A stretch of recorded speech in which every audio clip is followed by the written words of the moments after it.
Welcome to another postcard from the Lake District, which this month comes to you from Lowsizer Farm near Kendal. Today it's our annual hedge laying competition.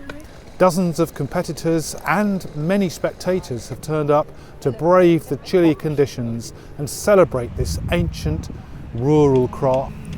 Now, in previous videos we've talked about the special techniques behind hedge laying.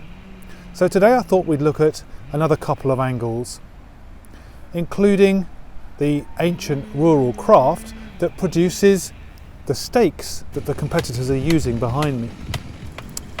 They are coppiced hazel and they come from a local wood, and recently I spent the afternoon with Edward and Romola Ackland, who talked me through how they produce them. When we bought it, it hadn't been coppiced for probably 40 years. And the hazel was suffering because the other trees, ash and oak and sycamore, had grown up, and the spreading canopy made it the shade too dense for the hazel. So we immediately started opening it up again, and it really reinvigorated it. Once we removed some of the high canopy and started coppicing again, you get a much more varied structure into the wood, much more varied. And because it's varied, you get different kind of bird life, the flora improves, butterfly, everything becomes more diverse.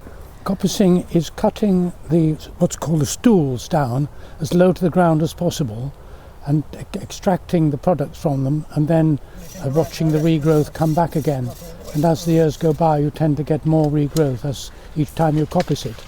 And so the stool has got it's got a root system the size of a tree, really, so it regrows really vigorously. And our cycle for coppicing is roughly 6 to 7 to 8 years. Usually about 7 years is optimum. Well, it slightly depends what product you want to get. We were taught years ago by a very traditional coppice worker how to shape the stool, but probably how you actually do it isn't that important, but we're quite fussy about it. And then you work through each pole, look at it, see what you think you can get out of it. The products are hedging stakes, which are about 5'6" high, pea sticks and bean poles, and rods for the weavers. And roughly we think income is about £1,000 a year. So it's not a huge amount, but it's a useful lump of cash. And that's from coppicing a very small area that we just do ourselves over a couple of months. And the other form of currency, which isn't really currency, is it's such a delightful, pleasant task to do. So that has a sort of value of its own, if you see what I mean. Back at the competition, those hazel stakes are nearly all banged in. The competitors I spoke to were optimistic about the future of hedge laying as a craft. Well, I think it's on the up to what it was. We're getting quite a lot of newcomers and beginners, and there's some good ones among them, and they'll be all right when they get a bit more experience. It's just making them get a start and keeping involved. Yeah, weave it into essentially a day job as well, working outside of this kind of field, but keeping the finger on the pulse here with hedge laying, tree planting, hedge planting, dry stone walling. There's heaps going on, especially in this area.